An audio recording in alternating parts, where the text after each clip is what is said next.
Let's move into some fan favorites, interactive segments, which I think these are also becoming part of my favorites. We try to mix some of these up, try to bring some stuff back. So for the first one, college football, as we talked about, right around the corner. So if you're a college football fan or you enjoy watching college football, let us know, who is your team? Who are you rooting for? What fan base are you coming from? We'd like to kind of get an idea of who out there, and in terms of listeners, and even if it's a clip or whatever, short form. We want to know who your team is for college football and why. But we have a special segment. It's essentially an over or under. So I don't really mean this all technically like an over or under bet. So some of these will have odds because I did look a few of them up, and a few of them are actual things you can bet on.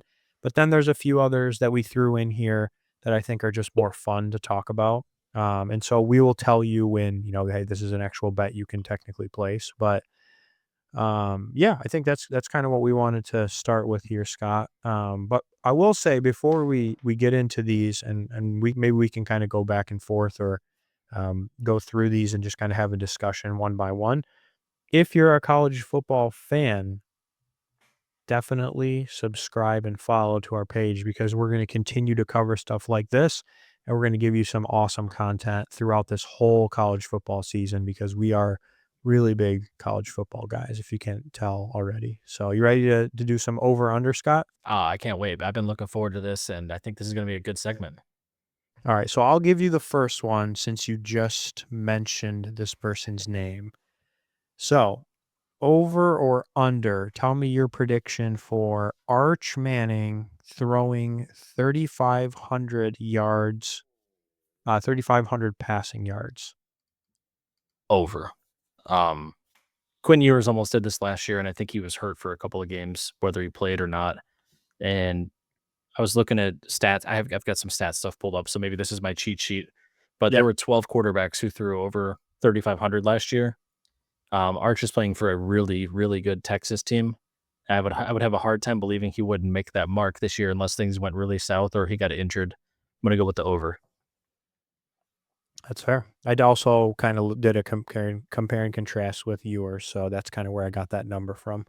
And I was also looking at some of the passing leaders overall for college football last year. So um, I think I agree with you. I do think the only thing I could see getting him under, and if he is under, maybe it's in that 3,000 to 300, a little bit under the 3,500. Maybe he's at 3,200. Is how often do they use him in the rushing game? Because from some stuff I saw last year, I mean, he can run. Mhm. He is a underrated runner, in my opinion. So I also am curious how often they'll use him, or is that going to be one of those like liability things where they don't really want him to run, only if he has to run. And so that's what I think. If he's not over that, that would be why. Just because Yeah. maybe he's running the ball more often. Yeah, and we'll have to see. I almost feel like if he runs it would even open up the pass more, but who knows? I mean, we'll Yep. see what happens here. Yep. All right. You want to do the next one? Yeah, the next one here is Notre Dame. So over or under, and we do have betting odds for this one. Anyone interested in this? The mark is at 10.5 wins. So will Notre Dame have more or less than 10.5 wins? The over is plus 115. The under is minus 140. So odds say that the under, based upon gambling odds, people are leaning towards the under here. But what are your thoughts, Deeb? Okay, so I'm looking at their schedule right now, just as a FYI. So their first game this weekend is on a Sunday, and it's versus Miami. So It's a right big off one. the bat, they get an interesting challenge. They then go. I think they have a bye week, and then they play Texas A&M. Purdue, I think, is probably an easy win. Arkansas could be a surprising team this year. I want to keep that on people's radar. They have some pretty good skill players. They play Boise State, which again, I think is another under the radar team, which we saw make the playoff last year. NC State's probably an easy win. USC, I mean, no, that's kind of like a rivalry game for them, so that one could potentially be interesting one. Boston College, they'll probably win. Navy, they'll probably win. Pittsburgh, they'll probably win. Syracuse, and then Stanford. So right there, I mean, I just counted one, two, three, four problem games, potentially five that I see on their schedule. So I'm going to say under 10.5 wins for Notre Dame because of that. Yeah, I think that's fair, and it's worth noting. I think they only have 12 games on their schedule, right? Yep. I think some teams play 13 or maybe even 14. Yeah. Um, Yeah. Because they're so like an independent or whatever, they're not in a conference. yeah, so it's not an equal comparison to all schools, and I would agree with you. I probably would go under, but I could see them winning 10, but that would still be under. Right. Yeah. That's what I'm thinking. They may end up with 9 or 10 wins based on their schedule. Absolutely. All right. Next one, Jeremiah Smith. So stellar wide receiver out of the Ohio State University. Over or under 22 receiving touchdowns this past year. And for reference, in his freshman year, he had 15 last year. It's gonna be under. I don't think that.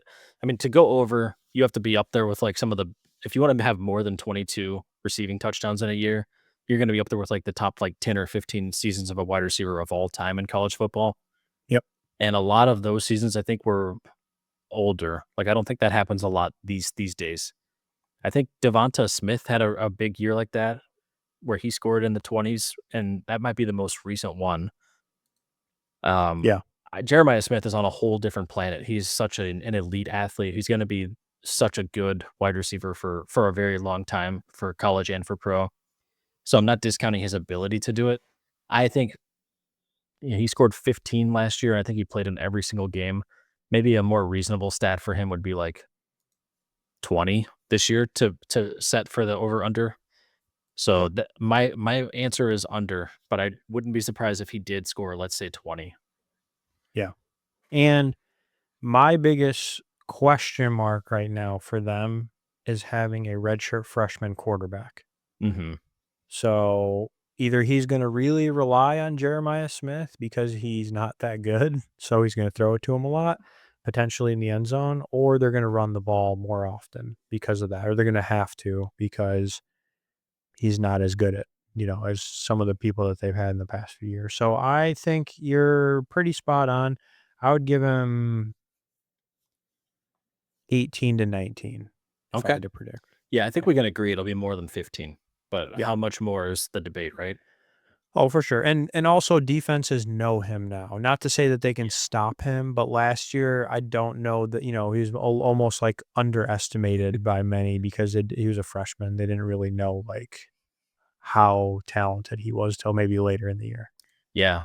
Yeah, his stats were freakish last year for being a freshman. He was, I think, 4th in yards and tied for 2nd in touchdowns as a freshman. That's pretty insane. And playing against some good competition too. Yep. All right, next one here is a team one again. So Arizona State over under wins as a team. 8.5 is the mark here. So the odds on this one, over is minus 105, under is minus 115. So still the odds say maybe under, but it's very close. This is like a perfect coin flip here where people are basically saying they're going to win 8 or 9 games. It's kind of what this boils down to. So what do you think? Yeah.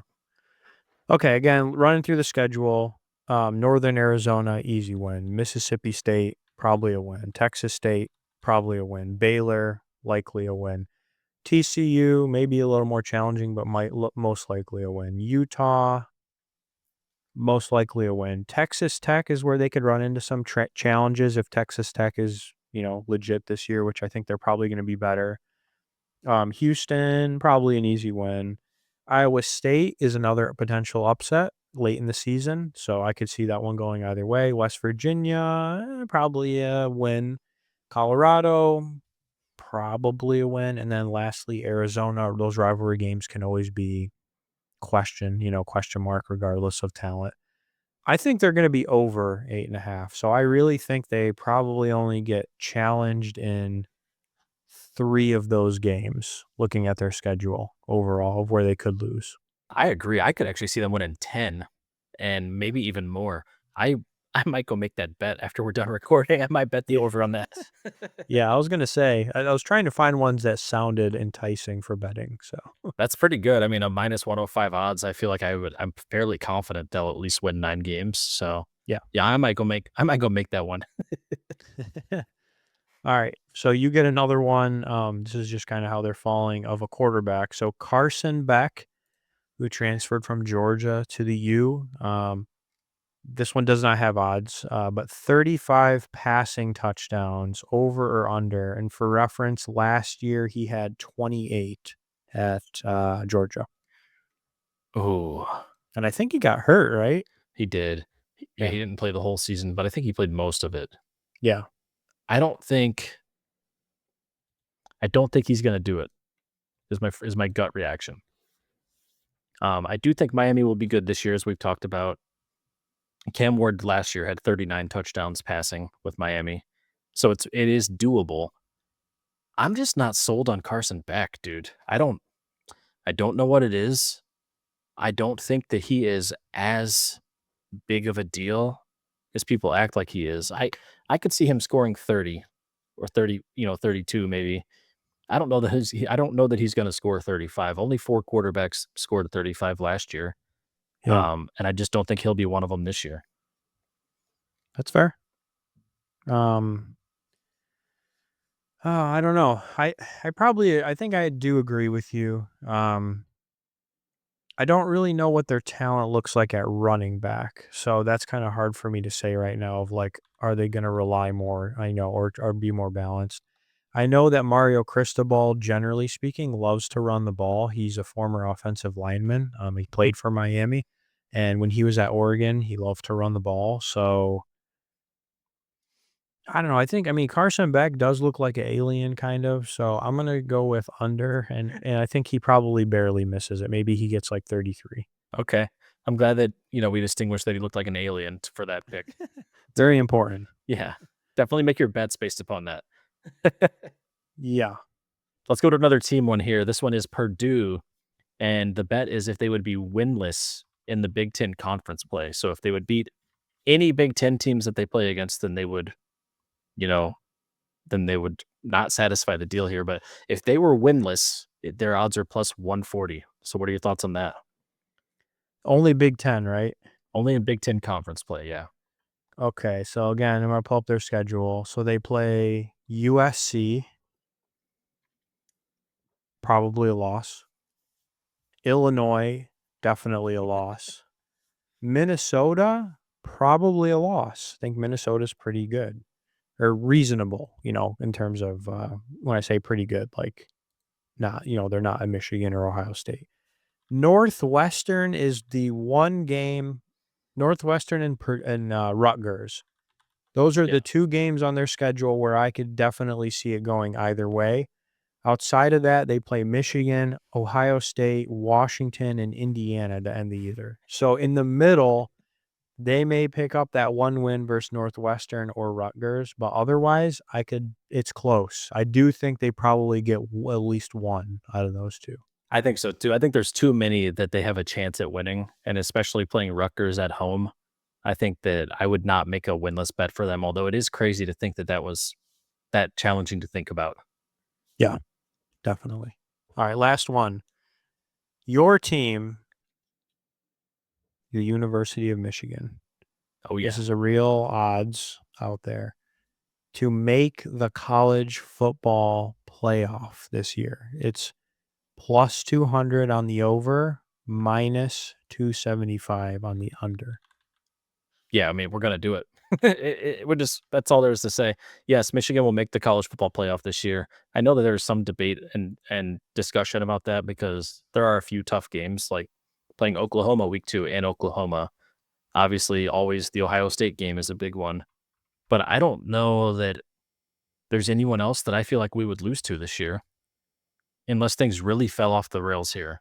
And so even let's say the worst happens and we lose to those 2 teams, I still think that Michigan has a road to making the playoffs because there's now 12 teams that get in, and those are 2 teams that also would be competitive to potentially make the playoffs themselves. So that strength of schedule for those losses, I think would favor Michigan. So yeah, first of all, we're not going to lose to Ohio State, so let's just get that out of the way. Yeah. But yeah, Michigan will make the playoffs this year. My bold prediction is that I'm saying that wholeheartedly without any caution at all.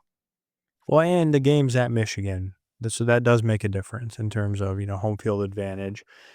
A very I'm gonna go out there and say it, and I know you know that this can happen at any time, and this is what I think some of this hinges on, because I definitely agree with you on the challenging games. There's 2 games on the schedule. One I feel a lot better talking about, the other, you might think I'm crazy. Nebraska is gonna be a tough game at Nebraska. So that's gonna be a challenging game for them to win at Nebraska. And do not discount when they have to go and play their rival, Michigan State, at Michigan State. Even though I think Michigan State's gonna not be good, they're not gonna be a contender. Those rivalry games, especially when, it's an in-state rivalry, that is those weird ones where you can drop a game because of freak plays, and we've clearly We've seen it. seen it happen. We have seen it happen, Yep. but little brother is gonna keep their mouth shut this year. Michigan's gonna stride off into the sunset. I hope so. I hope so, but I'm just saying those are the other 2 games I would look out for that could screw them in their chances. Yeah. I mean, we like you said, we have seen it happen with Michigan State, especially playing at Michigan State. So I don't want to discount that, but it's just not going to happen this year. That's all there is to it. Yeah. All right, that was the over under. So let us know what your thoughts are. Do you agree with the takes? Are you going to make any of those bets that we had mentioned, or are we out of our minds? Go bet Arizona State over right now. I'm doing it too. I was going to say I don't think I've ever placed a sports bet myself, but I might have to place that one as my first. It's screaming, just play me is what it's screaming right now. Yeah. Yeah.